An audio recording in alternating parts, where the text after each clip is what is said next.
Hi, this is your host Dipali on Intellect Digest, and in this video I'll share hands-on review of LG K7 LTE smartphone. So without much ado, let's get started. This phone is priced under ₹9,000 and as its name suggests, it comes with 4G LTE support. I'll start with the box contents first. It comes with a charging adapter with output rating of 5V and 0.85 ampere, earphones with a mic and a button to accept and reject calls, a 21-25 mAh battery and a USB data cable. You also get some documentation in the box.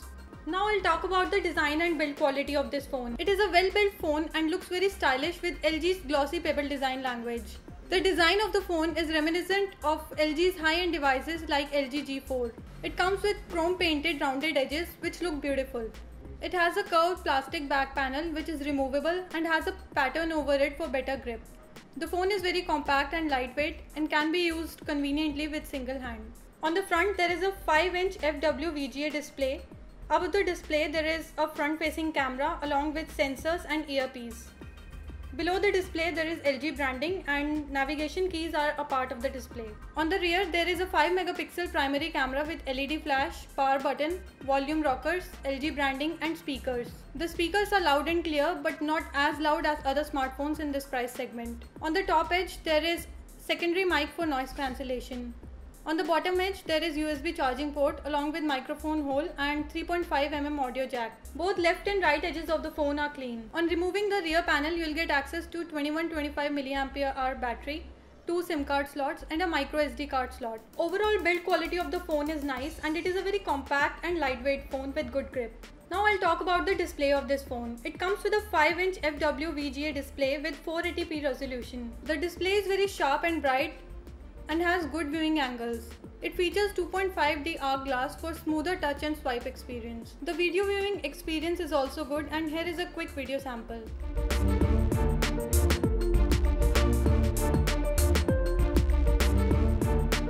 Coming to the camera department, it comes with a 5-megapixel rear camera with LED flash and there is also a 5-megapixel front-facing camera. The cameras of this phone are pretty good. Images taken with this phone have good detailing and clarity. The images taken with this phone in low light are not of very high quality. It comes with gesture shot feature that allows users to take selfies by raising hand in front of the camera and make a fist. If the fist is made twice, then it will capture 4 selfies in a sequence.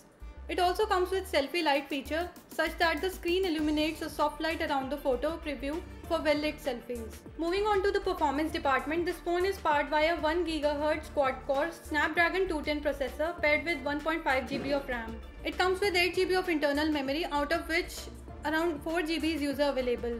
The memory can be expanded up to 32 GB using micro SD card. This phone scores around 20,000 points on AnTuTu benchmarks. It handles multitasking with ease and we did not face any noticeable lag or heating issues while playing games on this phone. On software front, it runs Android 5.1 Lollipop operating system. The software is smooth and responsive. It comes with many interesting features such as knock on and knock code. The knock-on feature allows user to put the phone to sleep or wake it up without picking it up or pressing the power button.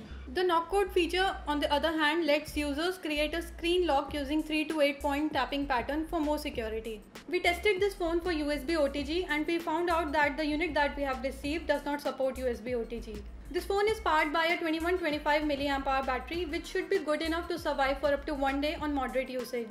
So, LG K7 LTE is a decent smartphone which you can buy under ₹10,000. It offers good display, nice design, good camera combination and a long battery life. But this is not the best smartphone which you can buy in this price segment. There are other better options like Coolpad Note 3 and Xiaomi Redmi Note 3 which you can consider buying in this price segment. If you want to buy one for yourself, then we are leaving direct links in the description section below. If you enjoyed watching this video, then please leave a thumbs up by pressing the like button.